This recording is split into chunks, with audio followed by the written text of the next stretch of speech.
ஊழியர் வீட்டு விசேஷத்திற்கு சிங்கப்பூரில் இருந்து பறந்து வந்த முதலாளி.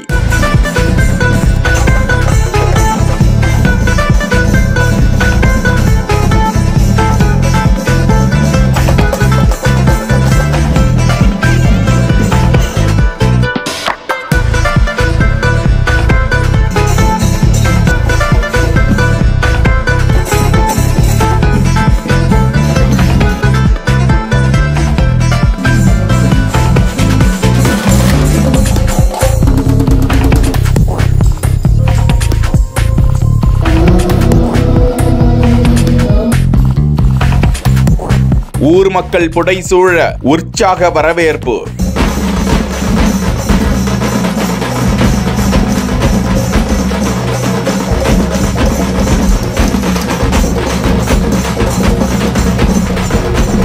சிவகங்கை மாவட்டம் காளையார்கோவில் அருகே வளையம்பட்டி பகுதியை சேர்ந்த ஆனந்த் மெர்லின் தம்பதியினர். ஆனந்த் சிங்கப்பூரில் உள்ள தனியார் நிறுவனத்தில் ப்ராஜெக்ட் மேனேஜராக பணிபுரிந்து வருகிறார். இவர் தனது 2 மகன்களுக்கு சொந்த ஊரான வளையம்பட்டி புனித செபஸ்தியார் ஆலயத்தில் முதல் இறையேற்பு விழாவினை நடத்தினார். முன்னதாக அந்த விழாவிற்கு தனது சிங்கப்பூர் முதலாளி கெங் ஜோங்கை அழைக்க முடிவு செய்த அவர் முதலாளியிடம் அழைப்பு கொடுக்க கெங் ஜோங் இன்முகத்துடன் தமிழகம் வந்து சேர்ந்திருக்கிறார். அவருக்கு பட்டாசு வெடித்து செண்டை மேளம் முழங்க வெள்ளை குதிரை பூட்டிய சேரட் வண்டியில் மக்கள் புடைசூழ வரவேற்பு கொடுத்து முதலாளியை திக்குமுக்காட செய்தார்.